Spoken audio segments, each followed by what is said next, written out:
Hello! పిల్లలు, మీ పెద్దవాళ్ళని, మీ ఫ్రెండ్స్‌ని అందరిని పిలవండి. మనవలు మీరు కూడా రండి. అందరూ వచ్చి కూర్చోండి. మళ్ళీ మనం పోతన భాగవతమే చెప్పుకుందాం.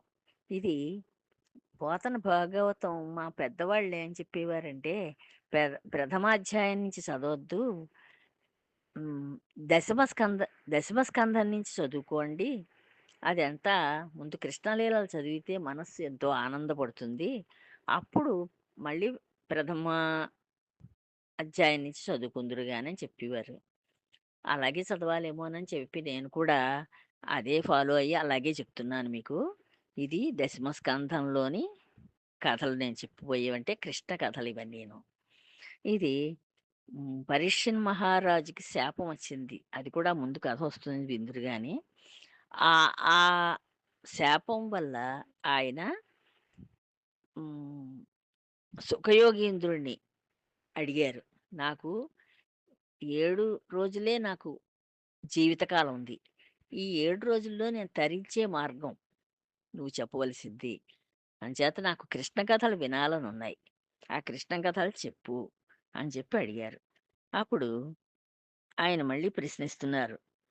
మహాత్ముడు పరీక్షిన్ మహారాజు సుఖమహర్షితో విష్ణుమూర్తి మంచి శీలం గల యదుకులంలో ఎలా పుట్టాడు? మహాత్ముడైన ఈశ్వరుడైన విష్ణుండు ఏమేమి లీలలు చేశారు?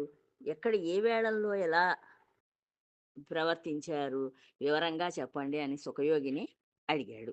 భీష్మాది గల కురు వీరులందరితో కురువీరులున్న సైన్యం దేవతలు కూడా జయించలేంది. అటువంటి కౌరవ సేనని మా తండ్రులు ఒక చిన్న పిల్లవాడి పాదం అంత నీటి మడుగు దాటినట్లుగా, చిన్న పిల్లల పాదం అంత నీటి మడుగు దాటినట్లుగా అంత సులభంగా దాటగలిగారు. అది ఎవరి సాయంతోటి దాటగలిగారు? అంత గొప్ప సైన్యాన్ని ఎలాగ జయించగలిగారు?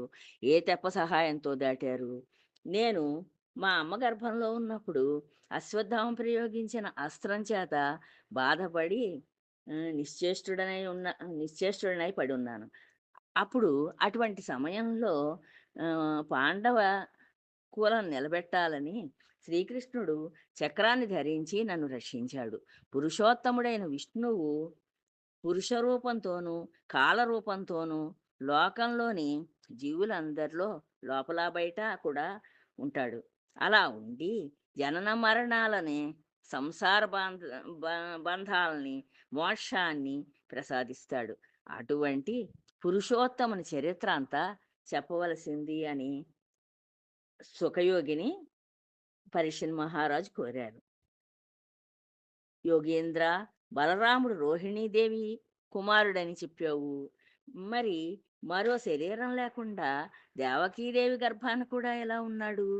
కృష్ణుడు తన తండ్రి గారి ఇల్లు వదిలి రేపల్లెకు ఎలా వెళ్ళాడు? ఎవరి ఇంట ఉన్నాడు? ఎలా ప్రవర్తించాడు? ఆయన తన మేనమామ అయిన కంసుణ్ణి ఎందుకు సంహరించాలనుకున్నారు? దా దానికి గల కారణాలేమిటి?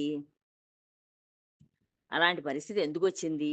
ఆయన భూమి మీద ఎన్ని సంవత్సరాలు జీవించి ఉన్నారు? ఆయనకు భార్యలెందరు? వారితో ఏ విధంగా ప్రవర్తించేవారు?